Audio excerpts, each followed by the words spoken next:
Could the Atlanta Braves break camp with 4 non-roster invitees on the opening day roster?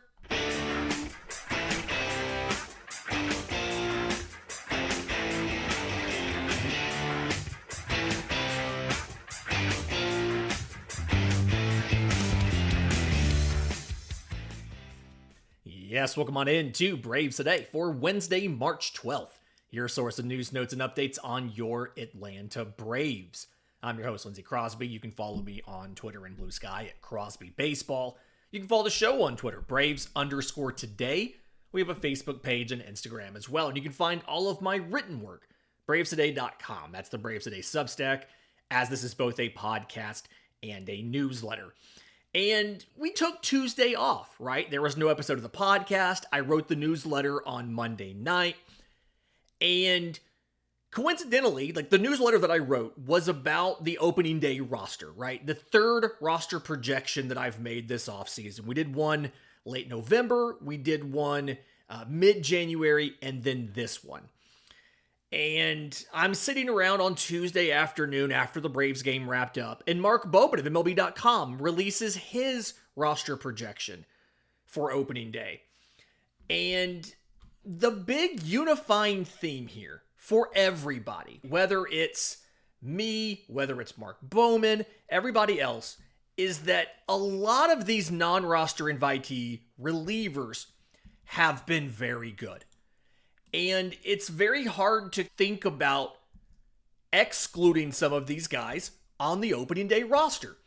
So we're going to get to a little bit of the news. We're going to get to the Spring Breakout Prospect roster, right? We're going to get to some of the middle infield depth and stuff. But I want to talk about these NRIs first, because they have legitimately been battling all through spring, and many of them have looked very impressive, and some of them we haven't even seen in games yet.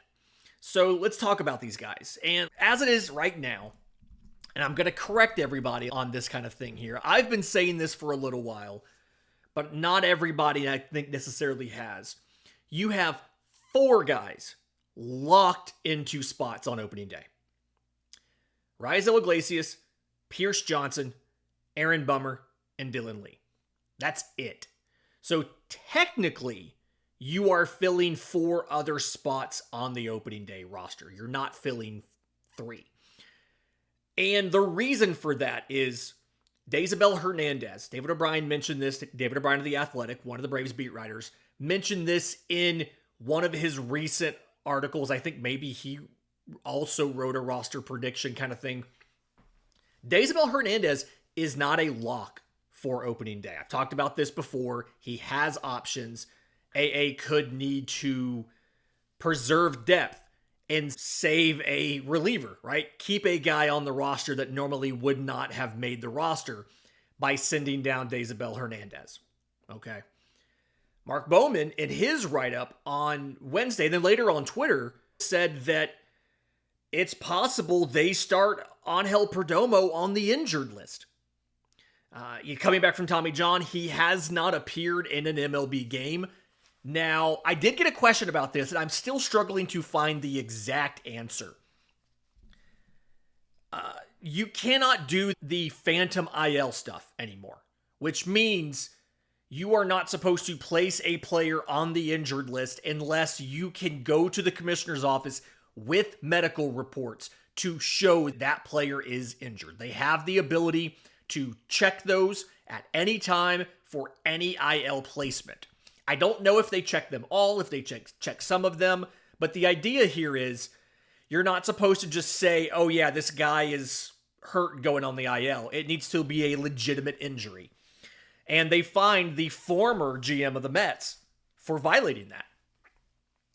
I don't know if there is still an exception to an IL placement for a player returning from injury who has not yet pitched in a major league game. Angel Perdomo missed all of last year with Tommy John. He did not get into any major league games or minor league games in his return. You used to be able to take a guy in that situation and place him on the injured list for the purposes of getting him a rehab assignment, even if he was not currently injured, right? He had the whole offseason. He's been throwing in spring. The stuff is not completely back, but he's pretty close. Like, he's not doing the gaudy strikeout numbers he had in Pittsburgh. The velocity isn't quite there, but it's close. I have not gotten clarification on whether you can still send that guy on a rehab assignment without potentially running afoul of the commissioner's newer guidance on the medical justification for an injured list stint. I believe you still can. And depending on how you want to reinforce this bullpen with veterans who are in camp on NRI deals, it's entirely possible that Drake Baldwin, NRI, catcher, is going to make the opening day roster. We've all accepted that's the likely direction Atlanta is going to go unless Sean Murphy is going to be out for a month, right? Actually, I think we've all accepted that's the direction you're going to go anyway, right? No matter what, you're probably just going to have Drake Baldwin on the opening day roster. But then after that, Buck Farmer is an NRI. Hector Neris, we're going to get to him because we've not seen him in games, but we have some news on him. We'll get to him in a minute.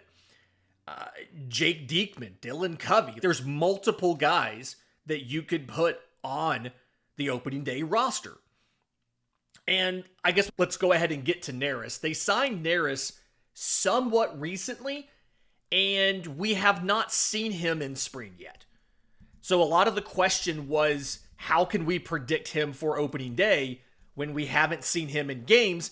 Just because he has not pitched in games does not mean he has not pitched. Mark Bowman talked about this on Twitter.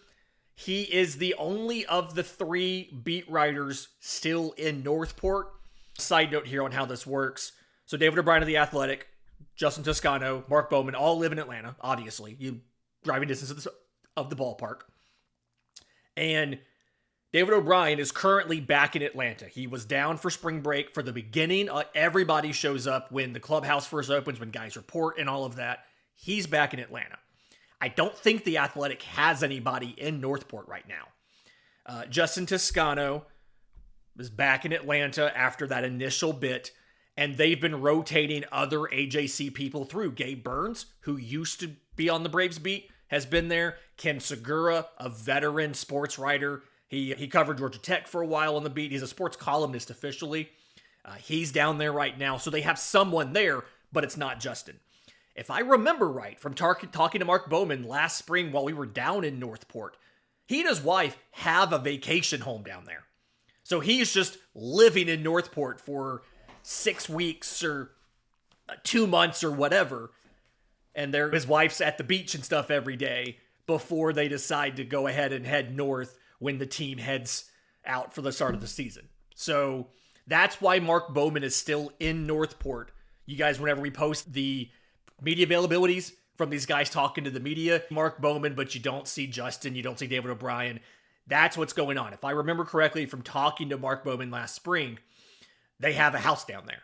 So that's why he's still down there. But anyway, Mark Bowman reported that Hector Neris has not appeared in a game yet, but he has been pitching. Atlanta threw him against some major leaguers on Monday. The idea is they're going to throw him against minor leaguers at least one more time before he goes into an official Grapefruit League game.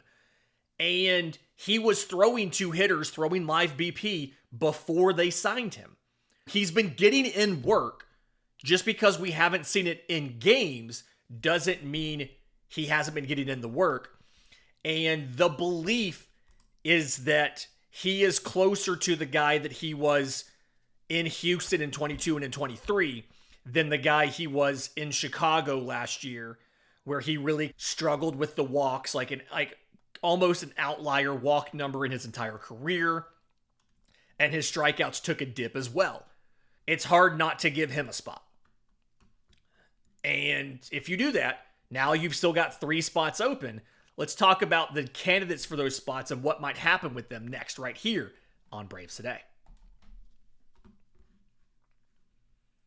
Welcome back to Braves Today. Lindsay Crosby talking about the non-roster invitees in the bullpen and how you're going to structure these for opening day. The hard part here, I apologize for looking away. For those of you on YouTube, I'm trying to find the right tab with the Braves spring stats. The hard part here is a lot of these relievers are pitching really well, right? That's one of the issues. They're giving guys plenty of run, right? But a lot of these guys are pitching really well. And so you've got, and they're giving them plenty of opportunities. They're giving them as many innings as they can to try to show that they belong on the roster on opening day. If you sort this by number of appearances, there are 10 guys who have been in at least 4 games. If you take out starter Bryce Elder, and you take out the guy they love to throw in there, Shea Shanaman. He's the guy they throw in whenever they have to get through the rest of an inning. Everybody else just about is one of these guys vying for a bullpen spot, right? Angel Perdomo has gotten into 6 games. 3 hits, 2 runs, both earned, 1 homer, 4 walks to 4 strikeouts. Deisabel Hernandez, 1 walk to 7 strikeouts across 5 1/3, although with 8 hits and 4 runs allowed. Anderson Pilar, 5 games, 4 2/3 innings, 3 walks, 10 strikeouts. And they're all pitching really well. And that's the hard part here, is trying to figure out who doesn't get a job and who does. Because unfortunately, you're going to lose most of the guys that you don't promote to the opening day roster. Okay. And my prediction that I wrote, again, on the newsletter, bravestoday.com, go check that out. On the Substack, I had your big 4 that are locked in of Iglesias, Johnson, Bummer, and Lee. I had Angel Perdomo as a 3rd lefty. I had Buck Farmer. I had Hector Neris. And I had Jake Diekman. So you had 4 lefties on the opening day roster. And that was with Deisabel Hernandez being optioned to AAA. And that was with Anderson Pilar going back to the Marlins. I ultimately don't know. I think the biggest question mark here is whether or not Atlanta wants to keep Pilar. He's not been bad. 4 2/3 innings across 5 appearances, 6 hits, 2 runs, both earned, 3 walks to 10 strikeouts. So the strikeout stuff has absolutely been there. He also has a whip of 193 and a batting average allowed of 300. Again, small sample sizes. Obviously, that's the issue here, is everybody's working off a small sample size. But when you look at Braves pitchers and you look at some of the worst whips for guys who have appeared in more than 2 games, second worst is Anderson Pilar. The worst is Chad Kuhl. He's allowed 3 hits and 3 walks in 3 innings. But after him, of guys who have appeared in 3 or more games, it's Anderson Pilar. There's talent here. The stuff looks great. I love his stuff. The strikeouts are obviously there. 10 strikeouts. Anderson Pilar is tied for the team lead with AJ Smith-Shawver in strikeouts in spring. And Smith-Shawver did it. His 10 strikeouts came across 8 innings. Pilar did it in 4 2/3. So obviously, the strikeout stuff is there. But runners are also getting on base. And it is a lot harder to carry a Rule 5 reliever all year when you are a contending team. Think about the end of last season and how seldomly it felt like they wanted to use Luke Jackson. So think about a situation here where you, in essence, are running a 7-man bullpen in some situations if they don't trust Anderson Pilar. And then think about if you have to call up a spot starter. All of a sudden now you're running a 6-man bullpen if they don't trust Anderson Pilar. If that game's a blowout, they can throw him in. But if it's a 2-run game in the 7th, they're probably not throwing Anderson Pilar in that game. So they're working with the man short. So ultimately, he could make the roster. It doesn't feel like he's going to, based on the construction and how everybody else is pitching. That's the other hard part here, is so many of these guys have looked so good in spring. And just some of this, I don't know if I've covered everything. Jake Diekman, 5 1/3 innings, 4 hits, 2 walks, no runs, not even unearned runs, no runs at all, 2 walks to 6 strikeouts. that's a guy that I want to keep as my third lefty in the pen, or my fourth lefty in the pen, depending on what happens to Angel Perdomo. Again, I don't know if he can do an IL stint or not. I believe he is able to go for the purposes of rehab, even though he's not injured, but I don't know the exact language that was behind the commissioner's memo that went out to everybody last season about phantom IL injuries. Dylan Covey is the guy. I think if there's an NRI that's pitched well enough to make the roster and doesn't do it, it's probably Dylan Covey. 6 2/3, 5 hits, 3 runs, all earned. One of them was on a homer one home run allowed. I don't know how many runs that was. 3 walks to 3 strikeouts. I talked about this last week. I'd love to make Dylan Covey into a starter. Try it again, right? He was with the White Sox. They weren't able to make it work. They didn't make Ronaldo Lopez work, and we sure did last year. It's catch magic in a bottle. Get Dylan Covey to accept an assignment to the minors, if he can clear him through waivers, and then work with him as a starter in Gwinnett. I want to see that. Infield de los Santos is a question to me. 4 2/3 innings, no walks, 4 strikeouts, no hits allowed. Some of the best numbers on the team, but they also don't seem to really want to use him like they've used everybody else. Bowman said that he put de los Santos at the end over Jake Diekman because he didn't think they needed a third lefty. He has Perdomo doing an IL stint. He didn't think they needed the third lefty, so he gave it to De Los Santos instead. I think it's much more likely that De Los Santos is somebody that they're willing to let walk if they have to, simply because he doesn't have the same career track record of success that some of these other guys do. I will be sad about that because he and I, not the same year, but we share the same birthday, the same month and day. So I'm rooting for Infield de los Santos. I want to see that work out. Buck Farmer to me feels like a lock. Buck Farmer's in. I don't think anybody's really questioning that whole decision. To me, this all comes down to what happens, like in my analysis of this whole situation, it comes down to, are you willing to start off without Isabel and Perdomo for max 30 days on Perdomo? Because you get 30 days of rehab outings time before you have to either pull him off of rehab and put him back on the injured list or promote him. And the fact he's been pitching in spring, it's going to be hard to argue he's injured unless he gets hurt on those stints. So do you start off without one of those guys to carry some of these guys? You could do a bullpen. Your bullpen could be almost entirely NRIs outside of your core 4. Right? It's unlikely. There is a world where, again, Iglesias, Johnson, Bummer, Lee, and then if both Daisabel Hernandez and Angel Perdomo are not in there, you could have Hector Neris, you could have Buck Farmer, you could also have Jake Diekman and Infield de los Santos or Dylan Covey. You could just have all 4 of them in there, and that would give you 5 NRIs on the opening day roster. Is it a little terrifying to think about? Yeah. It's a little scary to think about having 4 NRIs, but I think the fact that so many of them are guys who have had success at the major league level, right? I think that makes you feel a little bit better about if you had to have half your pen be made out of NRIs, you're okay. Now, obviously, I touched on this last week. There's a cascade effect here.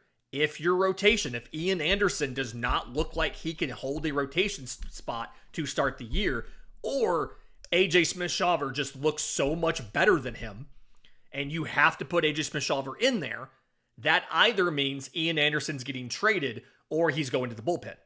That would knock out one of these spots. But I'm really, after watching, 2.5 weeks of games now, I'm really starting to think there's a world where 3 or maybe even 4 of these NRIs all make the team.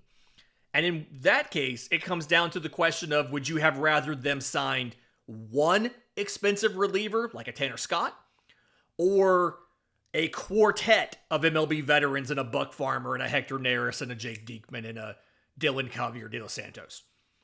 It'll be an interesting conversation to have, especially if on opening day, if we look and say, hey, 3 of these veteran relievers made the pen. Do they even sign if you also go out and you add a Tanner Scott or somebody else? Or do they pick somewhere else where they have a better chance of getting a job? Fun conversation there. In just a minute, I noticed a couple guys who we have not seen, and I'm starting to be a little bit concerned about the depth in the middle infield. We'll break that down and the Spring Breakout Prospect roster next, right here on Braves Today. Welcome back to Braves Today, final segment of the Wednesday show. Talked a bunch of NRIs, got that out of the way. Now I want to talk about 2 things. One, the middle infield depth. Because there's been a lack of playing time for some guys. I think some of it's because of injury. And when the season starts, you're going to have questionable depth here. Okay, so right now, we know Ozzie Albies, Orlando Arcia, those are your starters, right? Shortstop and second base. Is it irritating that Orlando Arcia has not been good in spring and we just have to live with it and have him on the roster? Yeah, it's a little annoying. I don't really love it. For those of you who have maybe not been keeping track of how these guys are doing or maybe what their stats are as of right now, Orlando Arcia in spring is 1 for 15. He's drawn 3 walks. He only has 1 strikeout. But he's 1 for 15. He's batting .067 with a .289 OPS. The one hit was a single. Is it really annoying that he might go 1 for 20 in spring and have a job on opening day? Yeah, it's a little annoying. It's also spring, and we have to understand this isn't what matters. The other reason why some of this is coming up is because of some other injuries in the middle infield. Nacho Alvarez. He left that game on February 27th with a wrist injury. It was at Washington. He has not played since February 27th. Nick Allen has not played since March 4th. Now again, shout out to Mark Bowman for talking about some of this. I believe he said on social media that Allen is supposed to play today when the Braves are in Sarasota. They're taking on Baltimore. Ian Anderson's the listed starter. So we'll see what happens there again. According to, I believe Mark Bowman said this. He is supposed to play today, but we have not technically seen him in the week.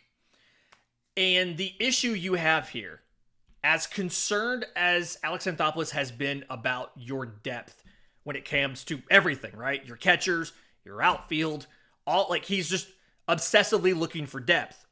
The middle infield's not a place where you really are going to have that, okay? Assuming Nick Allen makes the roster, Christian Cairo is going to be returned back to the Guardians as he's a Rule 5 pick. If Christian Cairo makes the roster, then Nick Allen, who does not have options left, has to pass through waivers before you can send him to the minors. And somebody is probably going to grab him because he's a good defender. He's not worth much, but he's worth something. And you don't really have a lot of middle infield depth. You sent Eddie Alvarez back to the minors. You have Jose Devers, who played a lot of second base when he was up, but is supposed to still be a shortstop, was a former top prospect for the Marlins at shortstop. And then in the minors, the high level of the minors, you see him a little bit in spring. You have Luke Waddell. Behind him a little bit, you have Cal Conley. I don't know how likely either one of those guys are to play in the majors if you have an injury.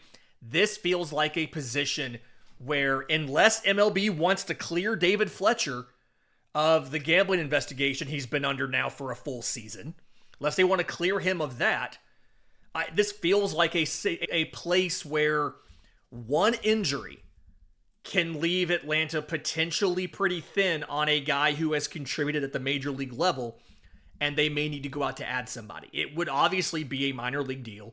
It would be some sort of veteran for very cheap. Maybe they make a cheap trade to get somebody, grab a guy who's DFA'd, right? They brought in guys last year in the same situation. But there's not a ton of middle infield depth here. I'm a little bit concerned about that. Just obviously, if something happens, you're already in trouble if you lose Ozzie or I guess technically Orlando Arcia. We'll see. Nick Allen might be the same defensively and not that much of a downgrade offensively. Final thing here is on Sunday is the spring breakout game. This is prospects versus prospects.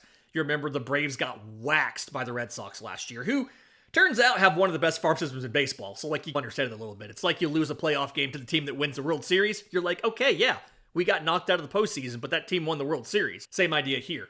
They play the Tigers this year. I thought about putting this in the show because the Tigers sent their prospects out in their wave of backups in Tuesday's spring training game to get the prospects comfortable with Cool Today Park before Sunday's matchup. And I'm taking a little bit of a victory lap on this. Back in February on the newsletter, again, bravestoday.com, it's free, although you're more than welcome to do a paid subscription if you want to. I went in there and I designed my own spring breakout lineup. I'm like, hey, you want to win this game? Here's how you should, like a combination of realism and upside. Here's how you should set this lineup up. I nailed the entire starting infield, right? John Gill, David McCabe, Luke Waddell, Drew Compton's probably your starting infield. In the actual roster that came out, they also have Cal Conley, Lisandro Espinosa, Will Verdung. Okay, great there.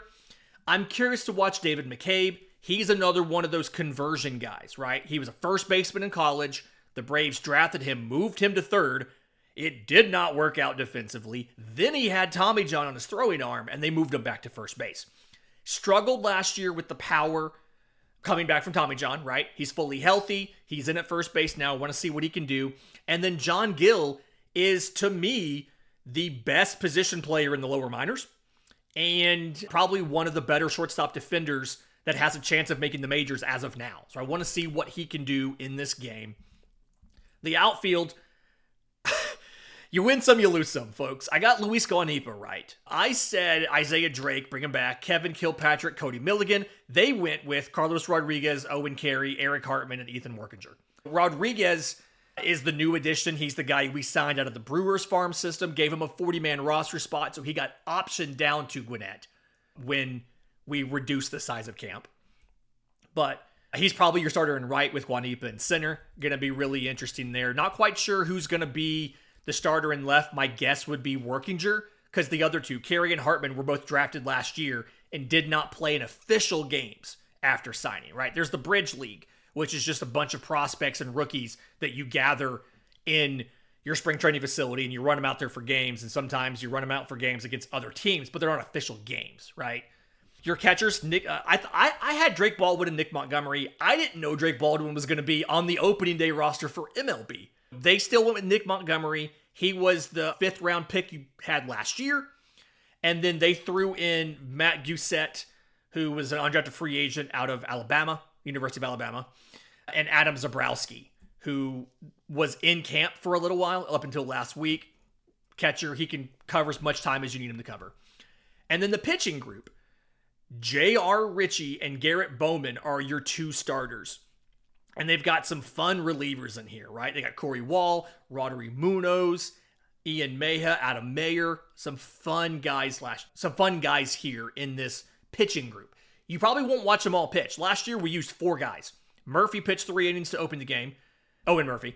And then Spencer Schwellenbach pitched 3 innings to close the game, right? So you may not see all of these guys, but Ritchie and Bowman might go 2 or 3 innings apiece. I think they're 2 of the more promising former prep pitchers you have in the system. I wanted Blake Burkhalter to be in here, right? I thought Blake Burkhalter could use a springboard from something like this to have a Spencer Schwellenbach type rise and debut in 25, but they didn't put him in here. That game, again, Sunday, 4:05 p.m. Eastern. It will be broadcast. I believe it's on MLB.tv, but it's Braves prospects, Tigers prospects. Gonna be tons of fun. This has been Braves Today for Wednesday, March 12th. If you're listening on audio, do us a favor, leave us a 5-star review. If you're on YouTube, subscribe to the channel, hit the notification bell so you know when we drop that next episode. And also, don't forget to check out all of the work over at bravestoday.com. Until next time, this has been Braves Today.